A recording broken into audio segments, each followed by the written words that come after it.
বাংলায় এসআইআর এর আবহে এবার ওড়িশায় কাজে গিয়ে ফের বাংলাদেশি সন্দেহে মুর্শিদাবাদের 5 জন ও পূর্ব মেদিনীপুরের 5 জন ফেরিওয়ালাকে আটক করার অভিযোগ। থানায় কয়েক ঘন্টা বসিয়ে রাখার পরও বিস্কিট ছাড়া কিছুই খেতে দেওয়া হয়নি বলে অভিযোগ। আটক ফেরিওয়ালা নিজেদের অভিযোগের কথা একটি ভিডিও বার্তার মাধ্যমে সামনে আনেন।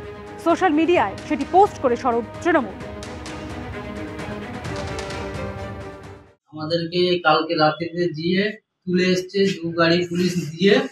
তো আমরা আমাদের মুখ্যমন্ত্রী মমতা ব্যানার্জির কাছে অনুরোধ করছি আমাদেরকে যাতে সুস্থভাবে আমাদেরকে এখান দিয়ে ছাড়িয়ে নিয়ে যেতে পারে। আমরা পশ্চিমবাংলার পূর্ব মেদিনীপুর, আমার বাড়ি থানা পাঁশকুড়া, জেলা পূর্ব মেদিনীপুর। আর এই 2 জন ছিল, হ্যাঁ ইনার 2 জন ছিল। তো আগের বারে ভেরিফিকেশন করে ছেড়েছিল, ফের এবারে নেক্সট টাইমে ফের দ্বিতীয়বার ধরেছে, বলে তোমাদের ফেরে পুনরায় ভেরিফিকেশন হবে। কাল থেকে খাওয়া দাওয়া আমাদেরকে মানে দেয় না, খালি একটা রাত। পুরোটাই সাজানো নাটক, কোনো তদন্তই হয়নি। শেখ হাসিনা এবং তার মৃত্যুদণ্ড নিয়ে এমনই দাবি করলেন বাংলাদেশের প্রাক্তন স্বরাষ্ট্রমন্ত্রী আসাদুজ্জামান খান কামাল। প্রশ্ন তুললেন বিচার ব্যবস্থা নিয়ে।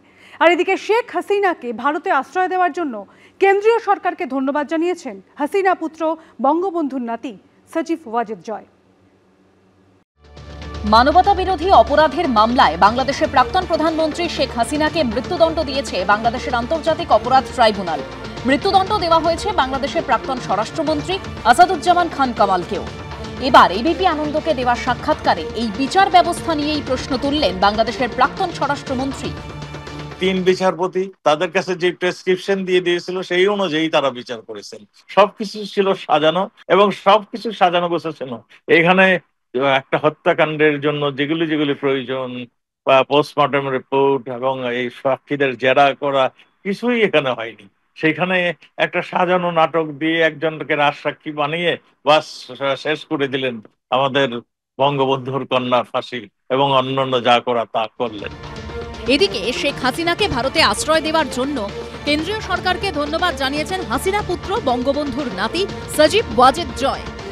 India has always been a good friend, and in the crisis, India has essentially saved my mother's life. If she hadn't left Bangladesh, the militants, they had planned on killing her. So I'm eternally grateful to Prime Minister Modi's government for saving my mother's life. বাংলাদেশে আওয়ামী লীগের নেতা কর্মীদের উপর আক্রমণ থেকে হিন্দুদের উপর অত্যাচার প্রতিবাদে সরব হয়েছেন প্রাক্তন স্বরাষ্ট্রমন্ত্রী। চিন্ময় প্রভু, যিনি মানে হিন্দু ধর্মকে একটা আলোকিত মানে ধর্ম করার জন্য যিনি পরিশ্রম করে যাচ্ছেন, আদর্শ উদ্দেশ্য নিয়ে তিনি সারা বিশ্বে আজকে সবার কাছে জনপ্রিয় এবং সবার কাছে একজন জ্ঞানী মানুষ হিসাবে পরিচিত, তাকে জেলখানায় যেতে হয়েছে কেন? সেটা তো আমাদের প্রশ্ন। 5 আগস্টের পরে অনেক হিন্দু মানে হত্যা করা হয়েছে, অনেক হিন্দু সম্প্রদায়ের লোককে বসত বাড়ি মানে আগুন দিয়েছে। মোহাম্মদ ইউনুস বাইরের কোন শক্তির পুতুল হয়ে যাবতীয় কাজ করছেন বলেও অভিযোগ করেছেন আসাদুজ্জামান খান। ইউনুস মানে একটা টার্গেট ছিল 1/11-এর সময় একটা নতুন দল তৈরি করে খালেদা জিয়া এবং আমাদের মাননীয় প্রধানমন্ত্রী শেখ হাসিনার বাদ দিয়ে নতুন একটা কিছু করার জন্য তিনি চিন্তা করেছিলেন, চেষ্টা করেছিলেন, সেটা ফেল করেছেন। অনেকবার চেষ্টা করেছেন, ফেল করেছেন। এইবার সে একটা মেটিকুলাস ডিজাইনের মাধ্যমে এবং বাইরের শক্তির সহযোগিতায় তিনি আজকে আসছেন। এখন মানে সেই যে ধরেন দেশ বিরোধী যত কর্মকাণ্ড সেগুলি সে একের পর এক করে যাচ্ছে। যেমন বিদেশিদের সঙ্গে কতগুলি চুক্তি করেছে, পোর্টগুলি যেটা নাকি মাননীয় প্রধানমন্ত্রী কোনোদিন চট্টগ্রাম পোর্টটাকে কাউকে দেয়নি, সেইটাও তারা দিয়ে দিয়েছেন। আমি মনে করি ইউনুস যেটুকু করে ফেলছে এবং যা এখন জঙ্গি সংগঠন ইসলামী মানে জামাত ইসলাম, এরা ক্ষমতায় আসার জন্য এরা এখন ইউনুসের ঘাড়ে পা রেখেছেন। আগামী বছর ফেব্রুয়ারিতে বাংলাদেশে নির্বাচন হওয়ার কথা। অর্ণব মুখোপাধ্যায়ের রিপোর্ট, এবিপি আনন্দ। দিল্লিতে বোমা বিস্ফোরণ বাংলাদেশের মাটি থেকে করা হয়েছে। নেপথ্যে হাত রয়েছে পাকিস্তানি জঙ্গি সংগঠনের।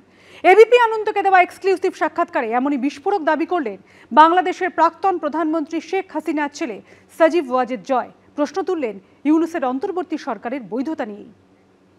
এই যে দিল্লিতে যে বোমা হামলা হলো, এখানে তারা এটা কিন্তু দায় নিয়েছে।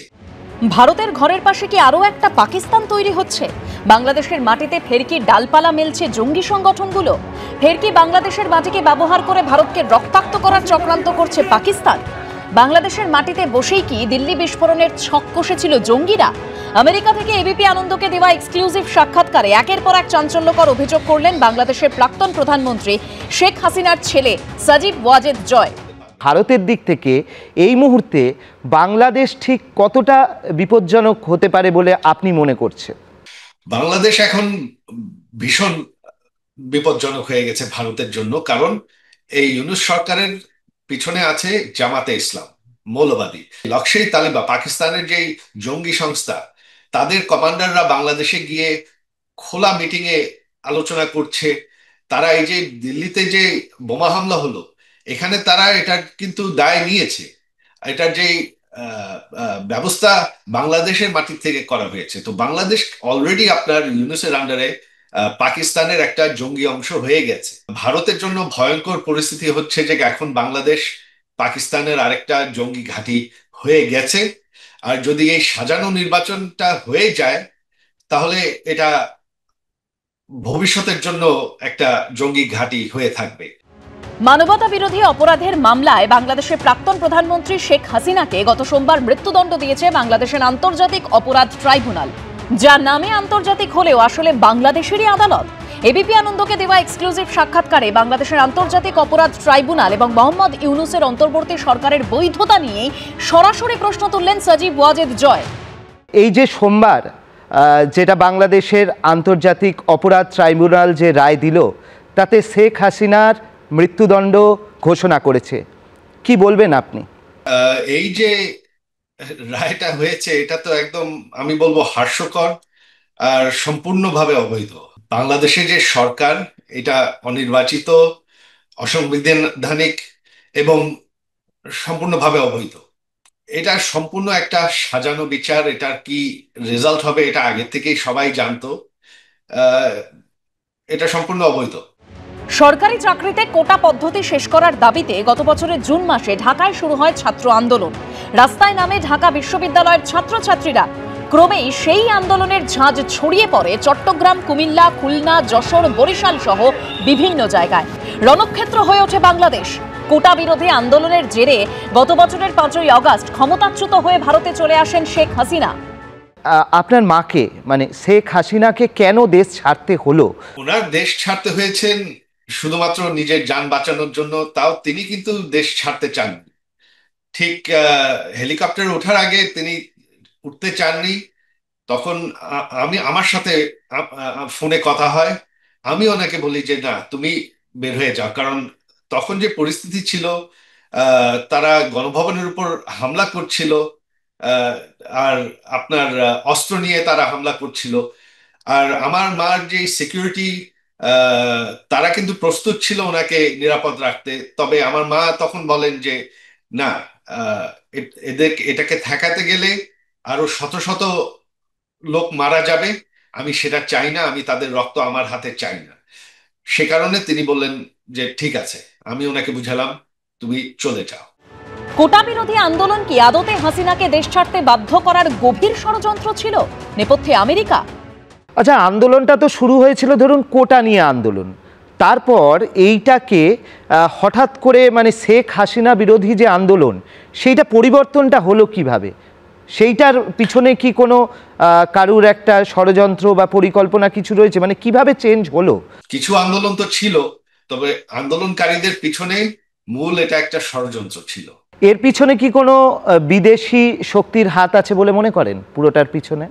সেটা তো মার্কিন যে প্রেসিডেন্ট ট্রাম্প, সে নিজেই বলে দিয়েছিলেন। তিনি এই বছরেই কয়েক মাস আগে প্রেস কনফারেন্স করে বলেছেন যে সাবেক যে সরকার ছিল আমেরিকায়, তারা বাংলাদেশে রেজিম চেঞ্জ করার জন্য মিলিয়ন ডলার খরচ করেছে এই প্রচেষ্টায়। একটা আমরা দেখছিলাম যে সেন্ট মার্টিন বলুন বা আরো কিছু বন্দর, সেই বন্দরগুলোতে কিছু বিদেশি শক্তির কার্যকলাপ বাড়ছে। এখানে কি কোনো ডিপ স্টেটের থিওরি থাকছে বা মার্কিন প্রভাব কি কিছু রয়েছে?